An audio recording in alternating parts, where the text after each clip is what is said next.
अस्सलाम वालेकुम नाज़रीन, मेट्रो मैटर्स के नए एपिसोड के साथ मैं हूं आपका मेज़बान अख्तर शाहीन रिन। नाज़रीन, सेहत की सहूलियात के हवाले से वैसे तो शिकायत आम है और तकरीबन हर सरकारी अस्पताल में मरीज़ शिकायत करते हुए नज़र आते हैं कि उन्हें सहूलियात दस्तियाब नहीं हैं, और बहुत सारी सहूलियात जो उन्हें दस्तियाब नहीं है उसकी वजह से उन्हें प्राइवेट सेक्टर जाना पड़ता है। एक तरफ अस्पतालों में सहूलियात के फुकदान के मसाइल हैं, दूसरी तरफ जहाँ कुछ सहूलियात मिल रही हैं वहाँ मरीज़ आते हैं, उनकी देखभाल के हवाले से भी अक्सर मरीज़ों को शिकायत ही रहती हैं। लेकिन ऐसा नहीं है, बहुत सारी जगहों पे बहुत अच्छा इलाज भी उन्हें फराहम किया जाता है। NICH जो कि बच्चों की सेहत का एक कौमी इदारा है, कराची में वाक़ है, जिसे कौमी इदारा बराए सेहत अतफ़ाल भी कहते हैं। यहाँ कुछ रोज़ पहले एक नाखुशगवार वाक़या पेश आया। एक बच्चा जो कि ज़ेर इलाज था, उसका इंतकाल हुआ और उसके बाद उसके लवाहिकीन ने तोड़ फोड़ की अस्पताल में। एक तरफ इलाज की सहूलत फराहम करना, दूसरी तरफ अगर वहाँ की कोई सहूलत नहीं है और बच्चे को रेफ़र किया जाता है तो उस बच्चे के जो अहले खाना हैं या जो मरीज़ के साथ उनके रिश्तेदार होते हैं वो मुश्तैल हो जाते हैं, और उनका सारा गुस्सा फिर वहाँ ड्यूटी पर मौजूद जो डॉक्टर्स होते हैं, जो पैरामेडिक्स होते हैं, जो नर्सेज होते हैं, उन पर जाकर उनका नज़ला सारा गिरता है। ये वाक़या भी कुछ ऐसा ही हुआ है और इस वाक़े के ख़िलाफ़ डॉक्टर्स, नर्सेज, पैरामेडिक्स एहतजाज कर रहे हैं। आपको लिए चलते हैं, पहले जानते हैं कि वाक़या क्या हुआ है और फिर उसके बाद उनके एहतजाज पे भी बात करते हैं कि वो क्यों एहतजाज कर रहे हैं। आइए हमारे साथ।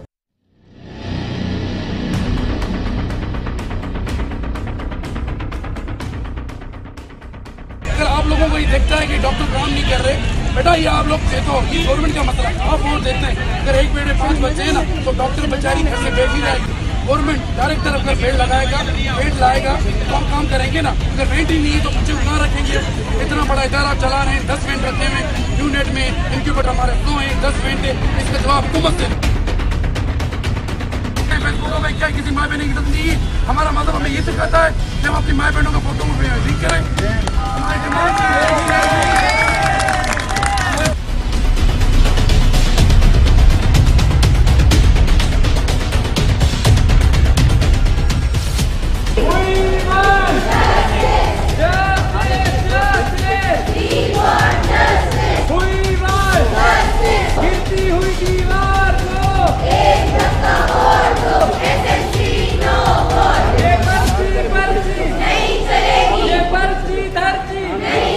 एजेंसी है वो ज्यादा पावरफुल है आप लोगों से, हमें डूब बनना चाहिए। मतलब शर्म की बात है।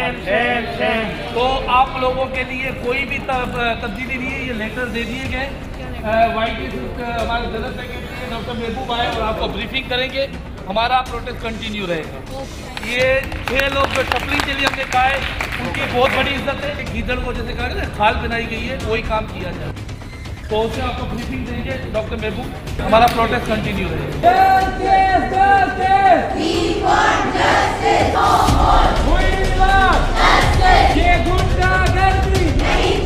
जो कल बोले थे आप लोगों के साथ गलत हुआ है, देखो मर्दों के साथ ही औरतों के साथ गलत हुआ है। आप अपनी इज्जत है तो आप रुके हो।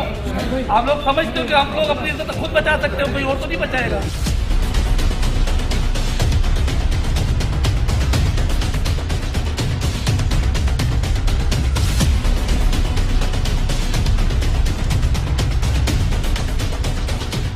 यहाँ पर डॉक्टर्स का एहतजाज चल रहा है। हम सबसे पहले उनसे बात करते हैं कि वो क्यों एहतजाज कर रहे हैं। हमारे साथ इस वक्त मौजूद हैं YDS इनके जनरल सेक्रेटरी डॉक्टर महबूब। अस्सलाम वालेकुम डॉक्टर साहब। जी डॉक्टर साहब, क्या कहना चाहेंगे? शुक्रिया, आप लोगों ने हमेशा मसला हाईलाइट करते हैं शाहीन भाई। मसला ये है कि यहाँ पे परसों सैटरडे नाइट को यहाँ पे हमारे पास जो doctor on duty 5th floor पे थे, 3 डॉक्टर, एक फीमेल स्टाफ, सिक्योरिटी गार्ड थी फीमेल, और हमारे पास जो स्टाफ थे उनको 30 से 40 लोग जो अटेंड बाहर से आए हैं उनको मारा है। जो पेशेंट ऑलरेडी सिक था उसको वेंटिलेटर नहीं मिला, प्रॉपर ICU किट नहीं मिली, तो उसका जिम्मेदार डॉक्टर को ठहराया गया। हम चाहते हैं कि ये लोग गवर्नमेंट के खिलाफ क्यों नहीं जाते, इसमें हेल्थ वर्कर का क्या मसला है? वो तो जिनको जो चीज़ देंगे उस पर ड्यूटी करेंगे ना। जो सैलरी पर्सन लोग हैं, डेली वेजेस पे काम करते हैं, उनका क्या कसूर है? आप सिंध गवर्नमेंट में रिक्वेस्ट करें कि यहाँ पे इदारे में वेंटिलेटर बढ़ाया जाए। सिर्फ यहाँ नहीं, सिंध के तमाम जो सेंटर्स हैं वहाँ सेंटर वेंटिलेटर बढ़ाएं, हाईली इक्विप्ड ICU बनाएं, ताकि ये रोज़ मसले ना हो। तब अभी हमने ये जो उसके बाद हमने जो मुतालबा रखा है कि यहाँ डॉक्टरों के लिए रेंजर्स चेक पोस्ट तैनात की जाए ताकि ये रोज़ मसले ना हो। और दूसरी बात जो प्राइवेट सिक्योरिटी के जो माल काम कर रहे हैं उनको हटा के एक नई सिक्योरिटी कायम की जाए। दूसरी चीज़ ये है कि जो इदारे में जो पुराने जो लोग 20-20 साल से वही PS बने हुए हैं, वही PA बने हुए हैं, वही क्लर्क बने हुए हैं, जो इदारों को लूट रहे हैं, 4-5 के ग्रेड के लोग 17, 18, 19 के लोगों पर हुक्मरानी कर रहे हैं कि हम चीज़ को बिल्कुल बर्दाश्त नहीं करेंगे, वो बिल्कुल हटाने की डिमांड करते हैं। शुक्रिया। अभी आपके मुज़ाकरात हुए हैं तो क्या फैसला हुआ? अभी हमारे मुज़ाकरात सर से हुए हैं, सर ने हमें लेटर दिए हैं सिक्योरिटी के हवाले से, पर वो ऐसे लेटर हमें पहले ही माजी में मिलते रहे जो बिल्कुल एक कागज़ की तरह, जिनकी कोई वैल्यू नहीं है। जब तक प्रैक्टिकली काम नहीं होगा, हमेशा ब्यूरोक्रेसी यही करती है, कागज़ दे के हमें रफा दफा कर देती है, मरीज़ों को आश्रय दे के। अभी हम पेशेंट्स केयर के लिए हमने देखो इमरजेंसी चला रहे हैं, OT इमरजेंसी चला रहे हैं, रेडियो डिपार्टमेंट चला रहे हैं, एडमिशन भी पेशेंट हो रहे हैं, पेशेंट सफ़र नहीं हो रहे। अगर फिर भी डायरेक्टर ने इस चीज़ को सीरियस नहीं लिया, ये जो लोग को शफल करने के एग्री नहीं हो रहा, उसको एग्री होना होगा, वरना इसका जो भी मसला होगा वो जिम्मेवार यहाँ की इंतजामिया होगी और सिंध गवर्नमेंट होगी। पैरामेडिकल स्टाफ के भी नुमाइंदे यहाँ मौजूद हैं, हम उनसे भी बात करें। अस्सलाम वालेकुम जी, क्या नाम है आपका? मेरा नाम करामत है और ये जो वाक़या हुआ ये पहला वाक़या नहीं है, बहुत मरतबा पहले भी इसी तरह दहशतगर्दी के यानी मार पिटाई डॉक्टर, नर्सेज और पैरामेडिक्स पे होती रही है और यहाँ सिक्योरिटी का कोई भी मतलब इंतज़ाम नहीं है। और इसके अलावा ये जो NGO SNC के नाम से प्राइवेट NGO रखी हुई है, कोई भी कंट्रोल नहीं करती और ये मतलब नाकाम गई है सिक्योरिटी के लिहाज से। उस रात भी अगर वो वीडियो जो वायरल हुई है, आधे घंटे से पौन घंटे तक लगा है उनको 15-20 लोग जो दरवाज़ा तोड़ने में, और लेडी डॉक्टर को उन्होंने गालियां दी हैं और जोदोकोप किया है। अगर इनमें सिक्योरिटी इनकी सख्त होती तो ये टाइम बहुत था उन पे कंट्रोल करने का। तो हमारा मुतालबा ये कि रेंजर्स का जो यहाँ पे एक सिक्योरिटी पोस्ट कायम किया जाए। इसके अलावा ये जो प्राइवेट सिक्योरिटी है, जो नाकाम गए सिक्योरिटी में SNC के नाम से, इनका कॉन्ट्रैक्ट ख़त्म करके इनको हटाया जाए, ये हमारे बुनियादी मुतालबात हैं। जी, आपका क्या तारुफ है और क्या कहना चाहेंगे? जी, मेरा नाम खालिद ख़ान है, मैं NICH के यहाँ पर पैरामेडिकल्स का स्टाफ हूँ। एक्चुअली ये जो वाक़या हुआ है मेरे डिपार्टमेंट में ही हुआ है। 18-3 जो मेडिसिन वार्ड है, मैं वहाँ पे था। पेशेंट एक्सपायर हुई थी, जो सिक बच्ची थी, काफ़ी कंडीशन उसकी ऐसी थी, उसका प्रोग्नोसिस बड़ा पुअर था, उसके बचने के चांसेस बड़े कम थे।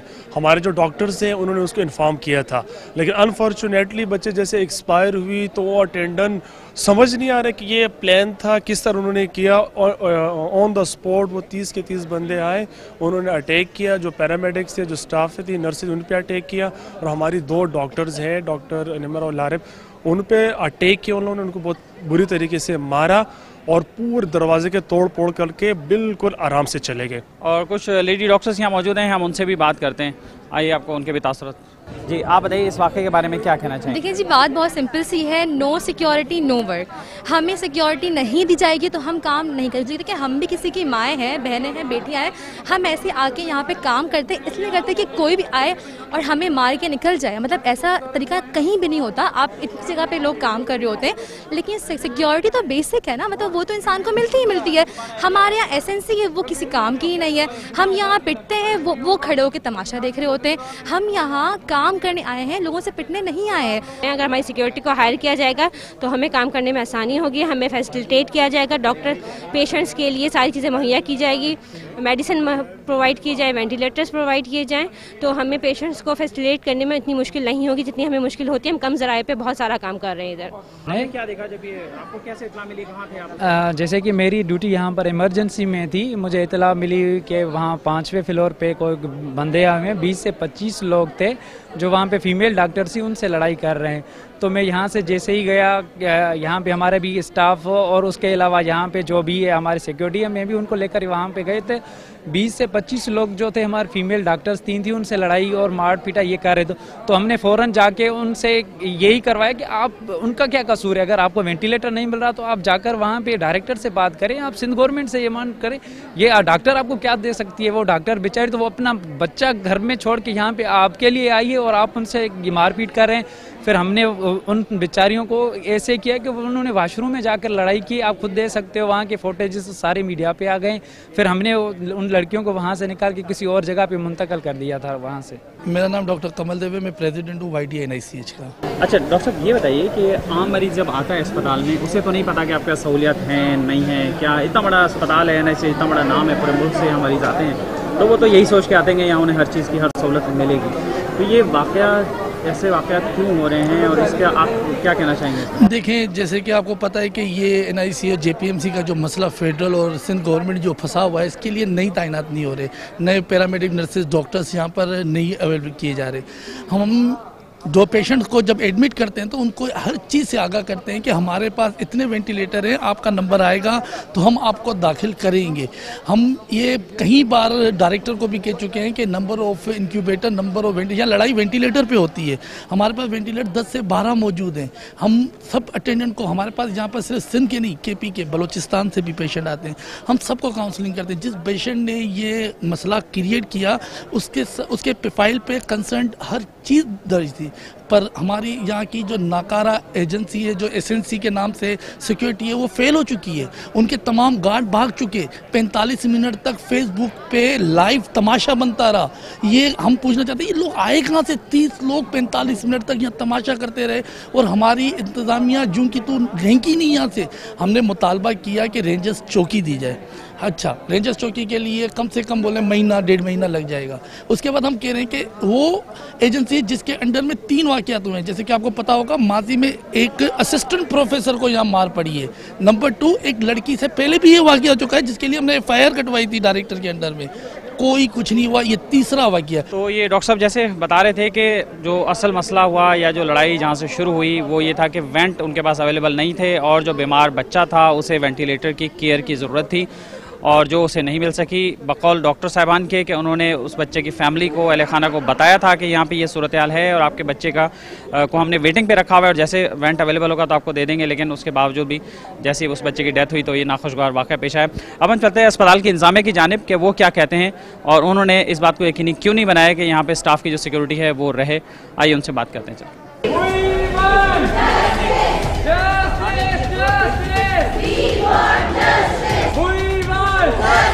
गिरती हुई दीवार को एक धक्का और दो।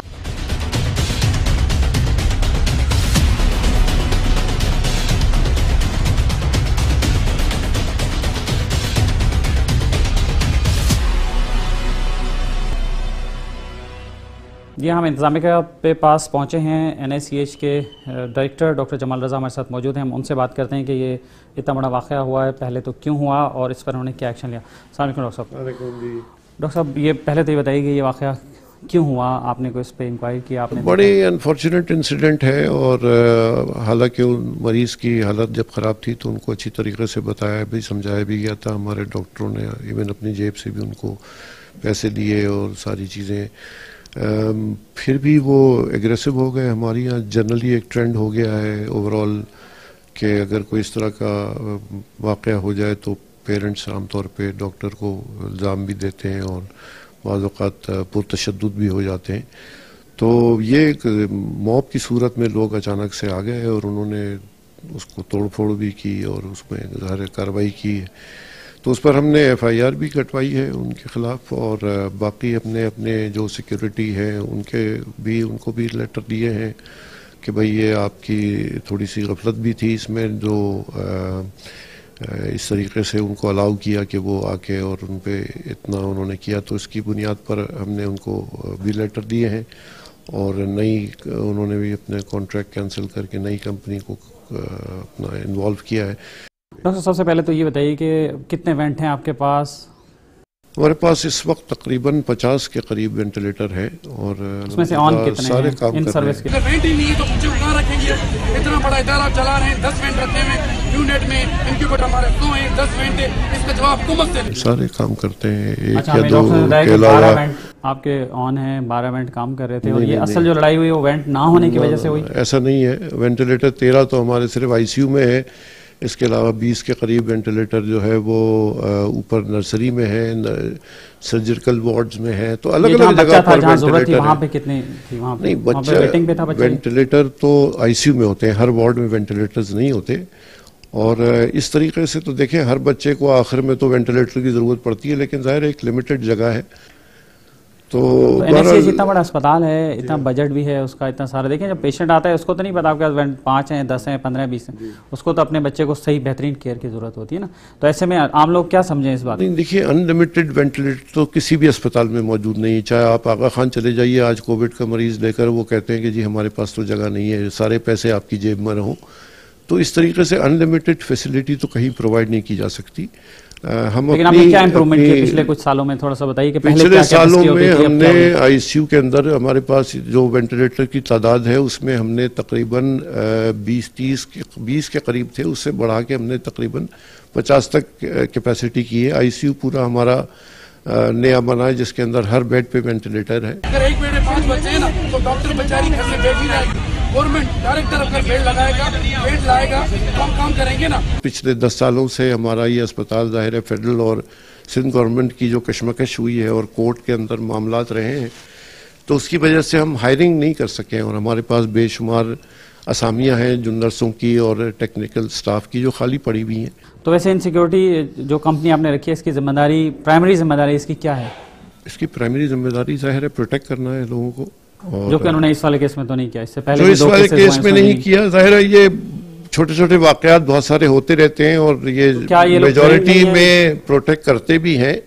कभी कभार ऐसा वाकया हो जाता है कि जो इनके हाथ से चीजें निकल जाती हैं। तो क्या सिक्योरिटी वाले ट्रेन नहीं है इनके पास? सिक्योरिटी वाले जो जाहिर है सिक्योरिटी कंपनी को हायर करते हैं तो वो हमने उसके खिलाफ एक्शन भी लिया है और वो कंपनी को तब्दील कर दिया गया है। गीदड़ को जैसे कहा ना खाल बनाई गई है, वही काम किया जाए। जो कल बोले थे आप लोगों के साथ गलत हुआ है, देखो मर्दों के साथ ही औरतों के साथ गलत हुआ है। आप लोग समझते हो कि हम लोग अपनी इज्जत खुद बचा सकते हो, कोई और तो नहीं बचाएगा। अभी आपके मुज़ाकरात जो हैं वो नाकाम हो गए, वाईडीए ने बताया, तो डॉक्टर्स ने बताया आपके साथ मुज़ाकरात नाकाम हो गए, उन्होंने स्ट्राइक जारी रखने का ऐलान किया। ये तो मेरे में नहीं, मेरे साथ तो बात हो गई थी इनकी और इंशाल्लाह ताला हम अभी इसको ख़त्म करा देते हैं। हमारा प्रोटेस्ट कंटिन्यू रहेगा। जी नाज़रीन, आपने गुफ्तगू सुनी अस्पताल के डायरेक्टर डॉक्टर जमाल रज़ा की और उम्मीद है कि आपको सूरत हाल इसकी वाज़ेह हो गई होगी। हम कोशिश करते हैं कि अगर सिक्योरिटी कंपनी के भी कुछ लोग मौजूद हों तो हम उनसे भी उनका मौक़िफ़ जानने की कोशिश करेंगे और आपको उसके बारे में भी आगाह करेंगे।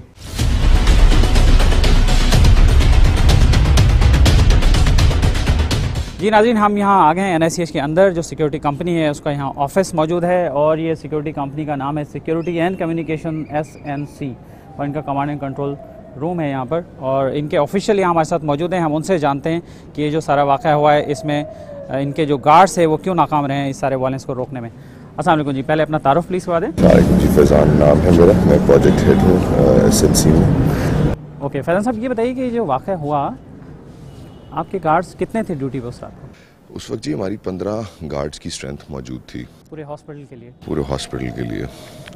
और हमने कितनी देर में आप लोगों को मिली थी, कैसे हुआ, थोड़ा सा एक्सप्लेन कर दें। आपको क्या इन्फॉर्मेशन मिली थी फर्स्ट हैंड और फिर आप लोगों ने कैसे रिएक्ट किया उसमें? जैसा कि आप देख रहे हैं हमारा यहाँ पे कमांड एंड कंट्रोल रूम बना हुआ है। हमने कैमरास के थ्रू जो विजिलेंस हो रही थी उसको देखते ही फौरी तौर के ऊपर रिएक्ट किया। हम कंसर्न जो रेलेवेंट वार्ड है वहाँ पे गए और वहाँ जाके हमने जो ऑन ड्यूटी लेडी डॉक्टर्स थी जिनको टारगेट किया जा रहा था उनको, हमारी जो लेडी सर्चर हैं और हमारे सिक्योरिटी गार्ड्स जो ऑन ड्यूटी फ्लोर के ऊपर, हर फ्लोर के ऊपर 2 गार्ड्स मौजूद थे, उन्होंने रेस्क्यू करने की कोशिश की। बाय दैट टाइम हमने हमारे जो बाकी सिक्योरिटी गार्ड्स थे पूरे हॉस्पिटल की वो सारी स्ट्रेंथ हमने वहाँ पे डिप्लॉय करवा दी 5th फ्लोर के ऊपर, क्योंकि उस वक्त मॉब बहुत ज़्यादा इकट्ठा होना शुरू हो गया था और वो काफ़ी वायलेंस वहाँ पे क्रिएट कर रहे थे।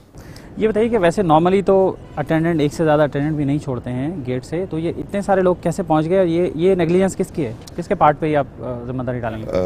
रात के वक्त बुनियादी तौर के ऊपर ये एक ना कलेक्टिव एफर्ट के नतीजे में ये मॉब इकट्ठा होता है। बहुत सारी NGOs, बहुत सारे सोशल वर्कर्स जो हैं वो ब्लैंकेट्स दे रहे होते हैं, रज़ाइयाँ दे रहे होते हैं, खाना दे रहे होते हैं, तो और यहाँ पे एक वेटिंग एरिया बना हुआ है, फिर वहाँ वॉशरूम भी बना हुआ है, तो लोगों के लिए वो एक बिल्कुल घर जैसा माहौल है। बिल्कुल, भूख का फ्लास तो अपनी जगह, वो एक अलग एक सब्जेक्ट है। मुझे पर्टिकुलरली ये बताइए कि लोग अंदर कैसे गए? देखें जब इंडोर होता है वार्ड में, आप आउटडोर की बात करें, मैं बिल्डिंग के इंडोर की बात करूँ, 5th फ्लोर तक लोग कैसे पहुंचे ये सारे? मैं आपको उसमें यही जैसे मैंने अर्ज भी किया। और ये सारे लोग तो एक दूसरे को ज़ाहिर है जानते होंगे या रिलेटिव्स होंगे या जान पहचान वाले, किसी के फड्डे में कोई तो नहीं जाता ना इस तरह से? इस सिचुएशन में जैसे ये एस्केलेट हुई है सिचुएशन, तो जैसे मैंने आपसे अर्ज किया कि बाकी तमाम सिक्योरिटी गार्ड्स भी हमने 5th फ्लोर पे बुलवा लिए। उसके बाद ये नीचे से जब शोर हुआ कि आवाज़ें बुलंद हुई हैं और मार धाड़ शुरू हुई है, तो उसके बाद फिर लोगों ने एडवांटेज लिया उस पोजीशन का, उस सिचुएशन का, और वो आप रोड पे जैसे एक्सीडेंट होगा तो वो अफेक्टेड जो बंदा है वो एक होगा, लेकिन उसके बाद बहुत सारे रिलेवेंट लोग जिनका लेने देने में कुछ नहीं होगा वो सब वहाँ पे मॉब की सूरत इख्तियार करेंगे। तो लाइकवाइज यहाँ पे भी सिचुएशन क्रॉप अप हुई, जिसके बाद ultimately end of the day उन तमाम लेडी डॉक्टर्स की सेफ्टी और सिक्योरिटी इसी कमांड एंड कंट्रोल रूम में इंश्योर की गई। तो यहाँ ये डॉक्टर्स बताते हैं, हमने उनसे भी बात की है कि 40-45 मिनट तक वहाँ पे कुछ लोग उसको लाइव भी चलाते रहे, फेसबुक पे भी चलता रहा, इधर भी ये सारी मारम कुटाई होती रही। तो आप कह रहे हैं 5 मिनट वहाँ पहुँच गए, ये फिर कैसे हुआ? लाइव वीडियो यकीनन उन लोगों ने चलाई है, लेकिन उस लाइव वीडियो में हमारे जो SSG गार्ड्स हैं, हमारी लेडी गार्ड और हमारे फ्लोर के गार्ड एविडेंट हैं, देखे जा सकते हैं उसके अंदर कि वही लोग थे जो कि अटेंडेंट्स को कॉर्डन ऑफ। तो वो मतलब वहाँ रोक भी रहे थे उनको, या हाथ बांध के खड़े हुए थे या छुपे हुए थे, क्या कर रहे थे? बहुत से लोगों ने उसमें ज़ाहिर है कैटेगरीज बनी हुई है, हर बंदे ने तो इंटरवीन करके कफ चढ़ा के लोगों को मार कुटाई तो नहीं यहाँ पे करनी। हम ज़ाहिर है यहाँ पे कोई महाज जंग तो नहीं खोल सकते। डेफिनेटली एक पेशेंट है उसकी, और बच्ची एक्चुअली मर गई है, तो बच्ची अब वो मरी है, किस वजह से मरी है वो भी फिर एक सानवी बहस है, लेकिन हम अपने तौर के ऊपर जिस मुमकिना हद तक सिचुएशन को डिफ्यूज़ कर सकते थे वो हमने उसकी। अभी भी आपका कॉन्ट्रैक्ट तो यहाँ हो गया, एक्सपायर हो गया? दोबारा 2026 ऑफ अगस्त को हमारा ये कॉन्ट्रैक्ट जो है वो रिन्यू हो गया है for another term of 5 years. चलें ठीक है फैज़ल साहब, थैंक यू। ये फैज़ल साहब थे जो इस कंपनी के यहाँ हेड कर रहे थे इस कंट्रोल रूम को, और आपने उनकी भी गुफ्तगू सुनी। उन्हें बिल्कुल वो ये इस बात पे कायम हैं और वो समझते हैं कि उनकी कोई नेगलिजेंस नहीं है इस पार्ट पे, गार्ड्स की कोई इसमें नेगलिजेंस नहीं है। उन्होंने अपनी ज़िम्मेदारी पूरी की और इस मॉब को उन्होंने रोकने की भरपूर कोशिश की, लेकिन जो हालात वाक़यात हुए हैं, जो आपने सुना है डॉक्टर्स में, वो आपके सामने है। इस हवाले से मज़ीद भी कोई अपडेट होगी तो इंशाल्लाह नेक्स्ट एपिसोड में फिर आपको इससे भी आगाह करेंगे। चलते हैं अब सिटी कोर्ट्स की तरफ।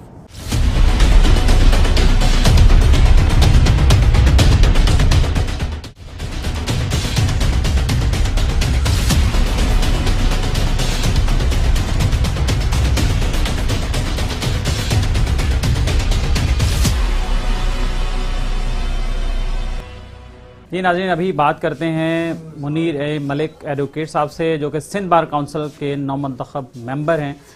उनसे मज़ीद बात करते हैं और कुछ और भी लीगल इश्यूज़ पे गुफ्तगू करते हैं। अस्सलाम वालेकुम मुनीर मलिक साहब, बहुत शुक्रिया आपका, पहले तो आपने टाइम दिया हमें।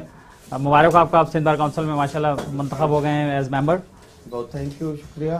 तो क्या कहना चाहेंगे सिंध बार काउंसिल के हवाले से, पहले बताइएगा। देखिए, सिंध बार काउंसिल का जो इलेक्शन हर साल 5 साल बाद होता है, ये 5 साल की सीट है। इस दफ़ा अनफॉर्चुनेटली 6 साल के बाद हुआ, कुछ वजूहत थी। ये 5 साल का इलेक्शन है, इसमें ये समझो कि पूरे सिंध के मेंबर होते हैं, 33 मेंबर होते हैं, जिसमें कराची के 16 होते हैं, बाकी 17 इंटीरियर सिंध के होते हैं। वो हम इलेक्ट करते हैं 6 पाकिस्तान बार काउंसिल के मेंबरान को। सिंध की 6 सीटें हैं। इसके अलावा ये एपेक्स बॉडी है हमारी बार एसोसिएशन की, डिस्ट्रिक्ट बार एसोसिएशन उसमें शामिल है, तालका बार एसोसिएशन शामिल है, उनकी ये एपेक्स बॉडी है। ये जो भी हमारे जो इनरोलमेंट होते हैं, न्यू एडवोकेट साहिबान आते हैं, वो भी वहीं इनरोल होते हैं। इसके अलावा जो भी यानी कि जो अगर कोई अमेंडमेंट करनी होती है लॉ के अंदर हमारे वकला के लिए, वो सिंध बार काउंसिल ही करती है। इसके अलावा हम जिस तरह आए, हमने कहा हुआ था पहले भी अपने वकला भाइयों के लिए कि हम इंशाल्लाह जो पहले 5 लाख रुपए मिलते थे इंशाल्लाह 30 लाख करेंगे। इसके अलावा भी बहुत सी चीज़ें हैं, हॉस्पिटल बनाना है, इन प्रोजेक्ट्स पे काम करना है।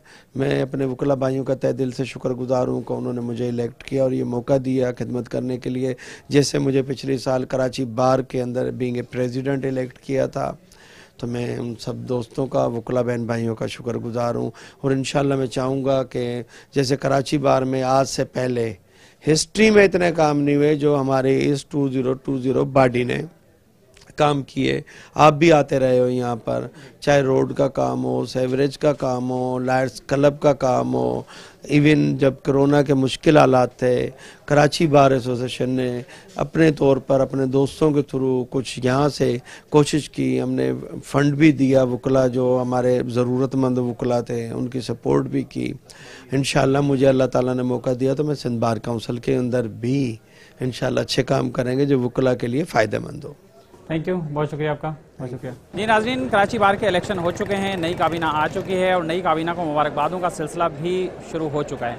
हमारे साथ एक लॉयर मौजूद हैं, उनसे हम बात करते हैं कि वो नई काबीना के लिए क्या ख्वाहिशात का इज़हार करते हैं। अस्सलाम वालेकुम जनाब, अपना तारुफ पहले करा दें प्लीज़। मेरा नाम राना मोहम्मद अरशद है, मैं एडवोकेट की हाई कोर्ट हूँ। इसमें मैंने ये कहता हूँ कि हम नई आने वाली जो कैबिनेट है हम उसको खुश आमदीद कहते हैं, वेलकम करते हैं। तो ये बहुत पुरानी रवायात है। हम हर साल हमारे इलेक्शन होते हैं लॉयर के, अल्हम्दुलिल्लाह नई बॉडी इलेक्ट होके आती हैं। तो इसमें सबसे मेन जो चीज़ है हम ये समझते हैं कि उसमें मेंबर ऑफ द वेलफेयर है, जो ये सबसे इम्पोर्टेंट जो हमारा वर्क है, या हम समझते हैं कि इस तरह आने वाले इलेक्ट जो मेंबरान हैं वो ज़्यादा फोकस करें कि मेंबरान की वेलफेयर, जो बॉडी आए उसका एक तो मतलब है जुडिशरी के हवाले से उनके दरमियान जो है वो एक बार और बेंच के दरमियान एक पुल का रास्ता अख्तियार करें, और तमाम किस्म की ये जो ख़ास तौर पे जो कोर्ट के अंदर या सिटी कोर्ट के अंदर जो लॉयर नहीं हैं वो जो है उनको इस चीज़ को ख़त्म करना चाहिए।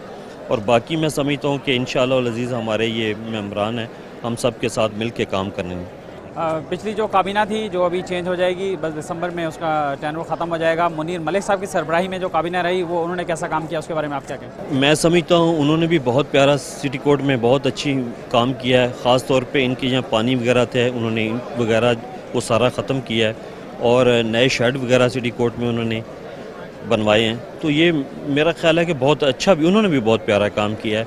और अभी जो नईम कुरैशी साहब की सरबराही में आ रहे प्रेसिडेंट हैं, और हम उससे भी अच्छी एक्सपेक्टेशन करते हैं कि वो भी करेंगे, और साथ जनरल सेक्रेटरी साहब हैं वो भी हमें उम्मीद है इंशाअल्लाह उससे बेहतर परफॉर्म करेंगे। थैंक यू, शुक्रिया। जी नाज़रीन, कराची बार एसोसिएशन के इलेक्शन इख्तिताम पजीर हो चुके हैं और नई बॉडी जो है वो उसका अनाउंसमेंट हो चुका है। 9 मंतखब जनरल सेक्रेटरी कराची बार हमारे साथ इस वक्त मौजूद हैं, जनाब आमिर वड़ाई साहब। उनसे हम मज़ीद बात करते हैं। अस्सलाम वालेकुम आमिर साहब। वालेकुम अस्सलाम। पहले तो मुबारक हो आपको। Thank you so much. Aamir साहब, क्या करना चाहते हैं आप? लोगों ने आप पे ट्रस्ट किया है इस साल के लिए, नई कैबिनेट आप बनाने जाएंगे अपनी? जो मेरा बेसिकली इरादा है, जिस चीज़ पे मैं काम करना चाह रहा हूँ वो है मेडिकल साइड। हमारे वकला के पास मेडिकल फैसिलिटीज़ अवेलेबल नहीं है, तो मेरी कोशिश होगी कि जो भी गवर्नमेंट से या गवर्नमेंट हॉस्पिटल्स में या डिफरेंट एरियाज़ में जहाँ पर हम अपने वकला को मेडिकली कंपनसेट कर सकें, जहाँ मेडिकली हम उनको फैसिलिटेट कर सकें, तो उस पर हम वर्क करेंगे। उसके अलावा हमारा एक लॉयर्स क्लब बन रहा है, उस प्रोजेक्ट को इंशाल्लाह ताला हम कंप्लीट करेंगे। उसके अलावा जो भी दीगर वकला के मामलात हैं relevant to other courts and bars, उसको इंशाल्लाह ताला रिजोल्व करेंगे। और मेरी कोशिश होगी कि जो मैं अपना बेस्ट दे सकूं अपने दोस्तों की वेलफेयर के लिए वो दूँ। आमिर साहब, जो काम चल रहे हैं या पिछली काबीना जो काम छोड़ के जा रही होगी या उनका जो एजेंडा होगा जो वेलफेयर के हवाले से, उसको आप आगे लेके चलेंगे? जी डेफिनेटली, हर पॉजिटिव काम को हम आगे लेके चलेंगे इंशाल्लाह। ठीक है, उसमें क्या सीधा कुछ चीज़ें? उसमें जो सबसे बड़ा काम है वो हमारा लॉयर क्लब है जो अंडर कंस्ट्रक्शन है, तो इंशाल्लाह ताला मेरी पूरी कोशिश होगी कि वो हमारे टाइम पीरियड में उसकी कंस्ट्रक्शन कंप्लीट हो जाए और हमारे लॉयर्स जो हैं उससे मुस्तफ़ीद हो सकें। आपकी बॉडी में ज़ाहिर मुख्तलिफ लोग थे, कैंडिडेट्स मुख्तलिफ सपोर्ट से लोग आए होंगे, तो आप उस गुलदस्ते को लेके कैसे चलेंगे और मुख्तलिफ लोगों के लिए क्या पैगाम देंगे आप? मुझे जो चीज़ पॉजिटिव नज़र आ रही है इसमें कि हमारी इस बॉडी में काफ़ी जो वकला हैं वो मैच्योर हैं और माशाल्लाह प्रैक्टिसिंग और वेल एजुकेटेड है, और होपफुली जहाँ वेलफेयर ऑफ बार होगी तो कोई भी उससे डिनाई नहीं करेगा और हर बंदा पॉजिटिवली काम करेगा। कन्वेंस वहाँ करना पड़ता है जहाँ आपका कोई नेगेटिव एजेंडा हो या नेगेटिव प्रोपोगंडा हो। Since we are not working on any negative agenda or propaganda, we are working positively for the welfare of war. So hopefully all the friends will be agree and all the members will be agree to do that. Thank you, thank you. Thank you so much. जी, हमारे साथ आमिर वड़ाई साहब थे जो 9 मंतखब general secretary हैं कराची बार के।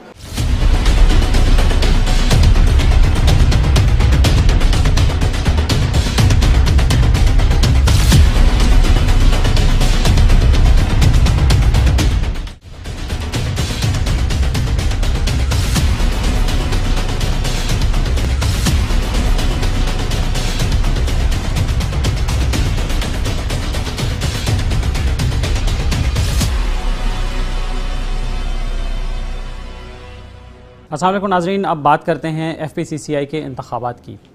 Federation of Pakistan chamber of commerce and industry के इंतखाबात होने जा रहे हैं, उसमें मुख्तलिफ पैनल्स मद्दे मुकाबिल हैं। हमारे साथ इस वक्त मौजूद हैं मियाँ जाहिद हुसैन साहब जो कि चेयरमैन हैं नेशनल बिजनेस ग्रुप के। हम उनसे बात करते हैं कि इलेक्शन की सरगर्मियाँ कैसे जा रही हैं, मुहिम कैसे जा रही है। अस्सलाम वालेकुम मियाँ साहब। जी बेहतरीन, बहुत शुक्रिया आपने टाइम दिया हमें। बहुत शुक्रिया। जैसे अब क्या सूरत हाल हो रही है? बहुत अच्छी जा रही है जी सूरत हाल, अल्हम्दुलिल्लाह में बड़ी पजीराई मिल रही है पूरे पाकिस्तान से। आपको पता ही है, नाजरीन को भी पता है, बिज़नेस कम्युनिटी सब जानती है कि हमारा जो सिंध से एक कैंडिडेट है वाइस प्रेसिडेंट का, वो अनअपोज जीत चुका है। इसी तरीके से बलूचिस्तान से हमारी हिमायत याफ्ता हमारी बहन वाइस प्रेसिडेंट का इलेक्शन जीत चुकी हैं। फिर पंजाब की अगर हम बात करते हैं तो पंजाब की सीट पे 40 वोट हैं, 40 में से 36 वोट हमारे पास हैं। अभी हम पूरे पंजाब विज़िट करके आ रहे हैं। फैसलाबाद हमने विज़िट किया, 14 वोट हैं, 14 में से 14 हमारे पास हैं। मुल्तान में 8 वोट हैं, 8 में से 7 वोट हमारे साथ हैं। इसी तरीके से फिर इस्लामाबाद और पिंडी के टोटल सारे वोट हमारे साथ हैं। KPK में तकरीबन बराबर की पोजीशन है। तो अल्हम्दुलिल्लाह मैं आपको बड़े यकीन के साथ अल्लाह के फजल करम से कहने की पोजीशन में हूँ कि हमारा ये इलेक्शन जो है ये बहुत बेहतर तरीके से जा रहा है और हम इसमें जीत रहे हैं। और मैं साथ में ये भी रिक्वेस्ट करना चाहता हूँ हमारे जो अपोजिट ग्रुप है कि देखें, आपके पास कोई कैंडिडेट नहीं है। आपने ये इलेक्शन की ड्रिल जो आप कर रहे हैं, ये एक्सरसाइज जो आप कर रहे हैं, ये आप खामखा फ्यूटाइल एक्सरसाइज कर रहे हैं। इसमें इनको ज़रूरत ही नहीं है, क्योंकि देखें बात यह है कि इलेक्शन तो लड़ा जाता है उम्मीदवारों से और उम्मीदवारों के क्रेडेंशियल से। अब ना आपके पास उम्मीदवार हैं ना उनके कोई क्रेडेंशियल्स हैं। अब आपके पास जब उम्मीदवार नहीं है तो आप कभी अपने किसी डीलर को खड़ा करते हैं, कभी अपने किसी सब सर्विएंट को खड़ा कर देते हैं, कभी तो बात यह है कि आपके इंडेंटर्स को खड़ा कर रहे हैं, कभी आप अपने किसी कज़न को खड़ा करते हैं, कभी किसी के बेटे को खड़ा करते हैं। तो इस तरह इलेक्शन नहीं लड़े जाते। ये एक कौमी इदारा है। FPCCI जो है बहुत बड़ा इदारा है। इसमें 4000 अरब रुपए के टैक्स देने वाले लोग जो है वो इसका मेंबर हैं। अब इसमें अगर आप इस तरीके से भांजे भतीजों को लेके आते हैं या कोशिश करते हैं या आपके पास कैंडिडेट नहीं होते तो आप सिर्फ एक स्लॉट फिल करने के लिए किसी मोमबत्ती को, किसी खंबे को, किसी अगरबत्ती को खड़ा कर देते हैं, तो दिस इज़ नॉट फेयर। आपको इदारे को देखना चाहिए, उसका तकद्दुस देखना चाहिए। और फिर बात यह है कि आपका हमारे साथ क्या झगड़ा है, क्या लड़ाई है। कोई लड़ाई नहीं है। तो हम तो आप हमारे छोटे भाई हैं, आएँ हमारे साथ मिलें और सपोर्ट करें बिज़नेस कम्युनिटी के कॉज के लिए, मुल्क के लिए, इकॉनमी के लिए मिल के काम करें। तो इस तरह के जो अगर आपके पास कैंडिडेट हों, अच्छे कैंडिडेट हों, उनका कोई मेरिट हो, उनके कोई क्रेडेंशियल्स हों, तो फिर ठीक है, फिर हम आपको सपोर्ट करेंगे। लेकिन बात यह है कि जब आपके पास है कुछ नहीं, क्रेडेंशियल्स नहीं है, कैंडिडेट नहीं है, तो मैं समझता हूँ कि this is a totally futile exercise और इनको चाहिए कि हमें सपोर्ट करें। मियां साहब, अभी BMP ने कुछ इशू की थी खबर भी कि 2 कैंडिडेट्स उनके अनअपोज्ड आ गए हैं। तो वो कैंडिडेट्स तो वो खातून तो वही हैं जिनकी ऐसे मुनीर साहब ने जिनको किया था, जिनकी सपोर्ट कर लेंगे। देखिए बात यह है कि वो खातून जो हैं अपना फरजाना अली अहमद मेरी बड़ी बहन है और मैं समझता हूँ कि she is most deserving candidate. वो वहाँ की वज़ीर भी रही हैं और हमने उनको सपोर्ट की है और अल्हम्दुलिल्लाह हमारी सपोर्ट से मुंतखब हुई हैं। इसी तरीके से पूरे पाकिस्तान में जो कैंडिडेट्स हैं, अच्छे कैंडिडेट्स हैं। अब देखें हमारे खालिद तवाब साहब जो हैं, ही इज़ ऑनरेरी PhD, ही सितारा इम्तियाज़, उनको मोज़म्बिक के कौंसल जनरल भी हैं, मिनिस्टर भी रहे हैं। तो बात यह है कि ये फिर 25-30 साल का उनका एक एक्सपीरियंस है खिदमत करने का। तो वो सब चीज़ों को समझते हैं, इकॉनमी को समझते हैं, जो मामलात हैं उनको वो जानते हैं। अब उनके सामने जो है आप दोनों को खड़ा कर दें और इस तरीके से आप एक स्लॉट फिल करने के लिए कर दें, तो I don't think this is a fair practice. तो बहरहाल आप देखिएगा इलेक्शन में 30 तारीख को इंशाल्लाह आपको सामने नज़र आएगा। ये सब आपके विजिट्स भी होते रहे हैं, अभी रिसेंटली भी आपने किन किन शहरों में विजिट किया है, वहाँ की क्या सूरत रही है, थोड़ा सा उसके बारे में ब्रीफ। देखिए जी, तमाम शहरों में आपको पता है कि इस वक्त लोग जो है बिज़नेस कम्युनिटी ख़ास तौर पे गैस का क्राइसिस है, ठीक है। अब जहाँ भी हम जाते हैं तो लोग हमसे सवाल पूछते हैं कि भाई इस वक्त जो लोग फेडरेशन में बैठे हैं, फेडरेशन को चला रहे हैं, फेडरेशन के प्रेसिडेंट हैं, ऑफिस बेरर्स हैं, वो क्या कर रहे हैं, वो क्या डिलीवर कर रहे हैं, उन्होंने क्या किया है। तो इस वक्त बिज़नेस कम्युनिटी में बड़ी मायूसी पाई जाती है गैस के हवाले से, बिजली के हवाले से, फिर प्राइसेस के हवाले से। तो लोग बड़े परेशान हैं। लोग कहते हैं कि जी कम अज़ कम ये जो हमारे काबू तो आए ना, ये जो इस वक्त जो सिटिंग एलीट है, ये कम अज़ कम उनके काबू आए, वो उनसे पूछें, 4 सवाल पूछें। तो बात यह है कि ये छुपे छुपे फिर रहे हैं। ये क्या करते हैं, किसी शहर में जाते हैं, वहाँ के 8-10 लोगों को खड़ा कर देते हैं कि जी ये एग्जीक्यूटिव कमेटी मेंबर है, जनरल बॉडी मेंबर है। तो बात यह है कि आप लोगों की आंखों में मिर्चें नहीं डाल सकते। कौन से एग्जीक्यूटिव कमेटी मेंबर, हमने तो कोई नहीं देखा, हमें तो कोई नज़र नहीं आता। वो सारे जो हैं ये खुद ही खड़े होते हैं, खुद ही अपने लोगों को खड़ा करके कहते हैं ये इसी मेंबर हैं, ये GB में। तो देखें अब ये ज़माना गुजर गया है। अब बिज़नेस कम्युनिटी रिज़ल्ट चाहती है, बिज़नेस कम्युनिटी चाहती है कि आप उनके मसाइल को हल करें, आपके पास कोई उसके कॉन्क्रीट कोई सलूशन हो, आप बता सकें कि भाई इस मुल्क को हमने, इसकी इकॉनमी को, लोगों के मसाइल को हमने कैसे ठीक करना है। हमारे पास एक पूरा एजेंडा है। हम चाहते हैं कि कॉस्ट ऑफ डूइंग बिज़नेस कम होनी चाहिए, हम चाहते हैं कि ईज़ ऑफ डूइंग बिज़नेस होनी चाहिए, हम चाहते हैं कि इस मुल्क को जो हमारी जो एक्सपोर्ट्स हैं वो हमारी बढ़नी चाहिए, फॉरेन रेमिटेंसेस हमारी बढ़नी चाहिए, लोगों को अच्छा रोज़गार मिलना चाहिए। लेकिन ये सारी चीज़ें जो है, जब तक आप FPCCI जो कि मदर बॉडी है तमाम ट्रेड एसोसिएशंस की, तो जब तक आप उसमें रिसर्च एंड डेवलपमेंट नहीं करेंगे, आपके पास इंफॉर्मेशन नहीं होगी, आपके पास नॉलेज नहीं होगी, आपके पास स्टडी नहीं होगी, तो आप सिर्फ रोज़ाना अखबारें पढ़ के और अखबारों की बेस के ऊपर आप अपने बयान देते हैं, अपने बयान लिखाना शुरू कर देते हैं। और अखबारों में आप समझते हैं कि अखबारों में आप इस तरह बयान देंगे जिसकी कोई रिसर्च नहीं होगी, कोई स्टडी नहीं होगी, आपकी नॉलेज ही नहीं होगी। आप देखेंगे जब हमारे जो फेडरेशन के सिटिंग प्रेसिडेंट हैं, जब भी वो गवर्नमेंट के इजलासों में जाते हैं तो बड़े फ़ख्र से वो अपनी तस्वीरें जो है वो व्हाट्सएप ग्रुपों में और मुख्तलिफ़ जगहों पे वो शेयर करते हैं। लेकिन आप वो देखें तो तस्वीरों में आखिरी आदमी वो बैठे हुए होते हैं। तो कोई उनकी वो क्रेडिबिलिटी नहीं है। क्रेडिबिलिटी क्यों नहीं है? क्रेडिबिलिटी इसलिए नहीं है कि उनके पास नॉलेज नहीं है, उनके पास इंफॉर्मेशन नहीं है। तो बात यह है कि एक इदारा है, उस इदारे में आपने वादा किया था, पिछले साल लोगों को याद है अच्छी तरीके से, कि आपने वादा किया था कि हम फेडरेशन में आएंगे तो हम रिसर्च एंड डेवलपमेंट का शोबे को मजबूत करेंगे, वहाँ रिसर्च एंड डेवलपमेंट करेंगे। मगर क्या हुआ? आपने पूरा साल आपने बिज़नेस कम्युनिटी का ज़ाया किया, आपने कोई रिसर्च एंड डेवलपमेंट के ऊपर काम नहीं किया, आपने एक आदमी भी नहीं रखा उसमें कि जो रिसर्च एंड डेवलपमेंट करे। आपने एक आध दो आदमी क्लर्क रखे हुए हैं 18-20 हज़ार रुपये महीने वाले, जो अखबारों में से ही खबरें निकाल के और उसी से फिगर निकाल के आपको बताते हैं। आपके पास तो कोई इन्फॉर्मेशन बेस ही नहीं है, आपके पास कोई स्टडी ही नहीं है। आप खुदा के वास्ते, आपने 2 करोड़ प्राइम मिनिस्टर के उसमें चंदे में दिया, बहुत अच्छा आपने किया। 2 करोड़ रुपये आप उधर भी लगा देते अपना रिसर्च एंड डेवलपमेंट के ऊपर, तो आज बिज़नेस कम्युनिटी रो ना रही होती। आज बिज़नेस कम्युनिटी परेशान है, उनके दुखों का कोई दर्द नहीं है, कोई मदावा नहीं है। तो आपको चाहिए कि आप फेडरेशन में रिसर्च एंड डेवलपमेंट को स्ट्रॉन्ग करें, उसमें पैसे लगाएं, उसमें अच्छे लोग रखें और उसमें फिर वो आपको बताएं कि जी फ़लाँ शोबे में, पाकिस्तान में देखें कोई 200 के करीब कारोबार हैं, 200 बिजनेसेस हैं, 60 चैम्बर्स हैं, फिर वुमेन चैम्बर हैं, ख़वातीन को भी हमने आगे लाना है, उनके लिए काम करना है। तो आपके पास अच्छा एहसास होते हुए भी, यानी विश होने के बावजूद भी आप कर नहीं सकते जब तक कि आपके पास कोई स्टडी ना हो, उसके लिए आपके पास स्टाफ ना हो, क्वालिफाइड लोग ना हो, वो आपको इनपुट दे रहे हों और उसकी बेस के ऊपर जब तक आप गवर्नमेंट को एंगेज नहीं करेंगे, और उस वक्त तक गवर्नमेंट के साथ आप जाते हैं, जाके उनको उल्टी सीधी बातें करके आ जाते हैं, उल्टा आप अपनी हंसी उड़वाते हैं, मजाक उड़वाते हैं। आपने देखा कि पाकिस्तान बिजनेस काउंसिल जो है उसके पास स्टडी है, उसके पास कुछ छोटा मोटा रिसर्च का काम भी है। तो आप चले उन्हीं से पकड़ लें, उन्हीं से कोई चीज़ ले लें, यूनिवर्सिटियों से आप कोई एग्रीमेंट करें, उनसे कोई पैकेज बनाएं, उनसे कोई MOU करें, वो भी आपने नहीं किया। वो कम से कम देखें, बात यह है कि ये चीज़ होती है विजन से, ये चीज़ होती है विल से, विश से, करने से, मगर आप करने को तैयार ही नहीं है। आप समझते हैं कि बस ये 1 साल मैंने गुजार लिया, अगला साल जो है वो मेरा कोई अकाउंटेंट या मेरा मुंशी आ जाएगा, मैं उसको दे दूंगा। भाई इस तरह से आजकल ये इजारादारियाँ नहीं चलती। आप शहजादे नहीं हैं, आप बादशाह नहीं हैं। आपने एक साहब को खड़ा कर दिया जो मुग़ल शहजादे हैं, उनको आपने एक पोस्ट के लिए खड़ा कर दिया जो सेंट्रल पोस्ट है, वो 1 लाख रुपए रोज़ का परफ्यूम यूज़ करते हैं, पता नहीं क्या करते हैं कि इतने महंगे परफ्यूम क्यों यूज़ करते हैं, क्या ज़रूरत है। बिज़नेस कम्युनिटी को जो उनके गैस के बिल देने के लिए पैसे नहीं है, आप इतने महंगे परफ्यूम यूज़ करते हैं। मैं पर्सनल चीज़ों पर नहीं जाना चाहता, लेकिन फिर अगेन बात वही है कि ये मुग़ल दौर नहीं है, ये शहजादों का दौर नहीं है, ये बादशाहत का दौर नहीं है कि आप बादशाह हैं और आप चाहते हैं कि मैं किसी मुग़ल शहजादे को ले आऊँ।